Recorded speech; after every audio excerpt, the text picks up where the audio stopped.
এখন দেখো আমরা 6 নম্বর অঙ্কটা দেখি। এখানে বলছে যে নিম্নে প্রদত্ত চিত্রানুসারে 2 মিটার দীর্ঘ সিঁড়িটির ধাপের জন্য প্রথম শ্রেণীর ইটের প্রচলিত মাপের পরিমাণ নির্ণয় করো।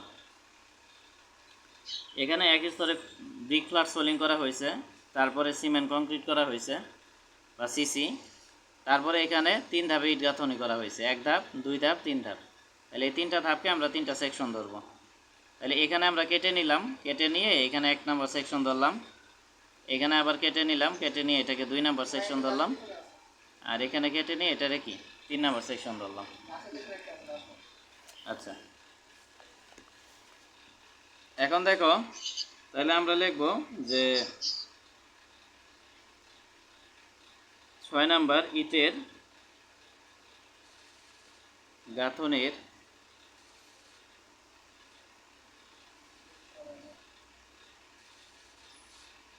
কাজের হিসাব।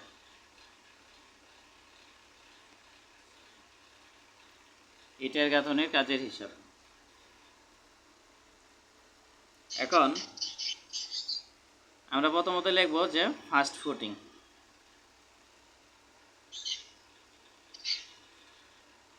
ইটের গাঁথনির কাজের হিসাবটা আয়তন হবে, এক কথায় n into l into b into h। এখন দেখো প্রথমে আমরা লিখব ফার্স্ট ফুটিং। ফার্স্ট ফুটিং মানে 1 নম্বর সেকশন। তাহলে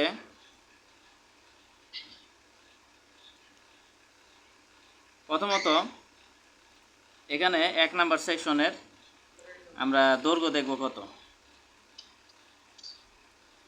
এখানে বলছে যে নিম্নের চিত্রানুযায়ী 2 মিটার দীর্ঘ সিঁড়িটির ধাপের জন্য প্রথম শ্রেণীর ইটের পরিমাপ নির্ণয় করো।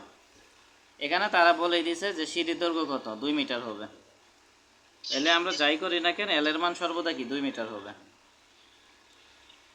এখন দেখো তাহলে প্রথমে n, এখানে প্রথম ফুটিংয়ের সংখ্যা কয়টা, একটা, সেই জন্য n এর মান 1।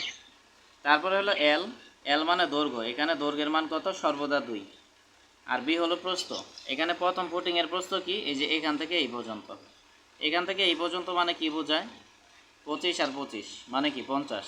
এক কথায় এতটুক মানে কি বোঝায়, না সরি, এখানে এতটুক মানে বেশি বোঝাচ্ছে, ঠিক আছে। এখানে 25 25 25, তার মানে কি 3 25 75। তাইলে বি এর মান কত হবে, 75 সেন্টিমিটার। এখন এটাকে মিটার করলে 100 দ্বারা ভাগ হবে, এক কথায় 2 ঘর আগে দশমিক হবে, তার মানে 0.75। তারপরে হলো উচ্চতা। এখানে উচ্চতা কত, প্রথম ফুটিংয়ের জন্য উচ্চতা হলো এতটুকু, এতটুকু মানে 15 সেন্টিমিটার। তাহলে আমরা লিখব উচ্চতা h = 15 সেন্টিমিটার। তাহলে এটারে মিটার করলে 0.15 মিটার। তাহলে এটা বুঝাইতে পারছি কিনা? জি স্যার, বুঝতে পারছি।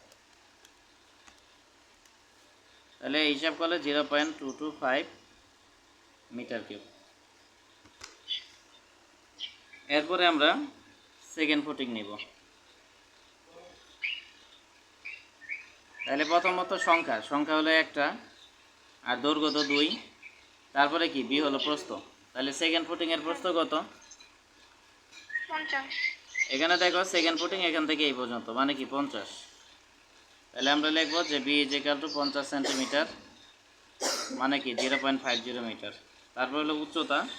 তাহলে সেকেন্ড ফুটিং এর উচ্চতা হলো এতটুকু মানে 15 সেন্টিমিটার। তাহলে আমরা লিখব যে h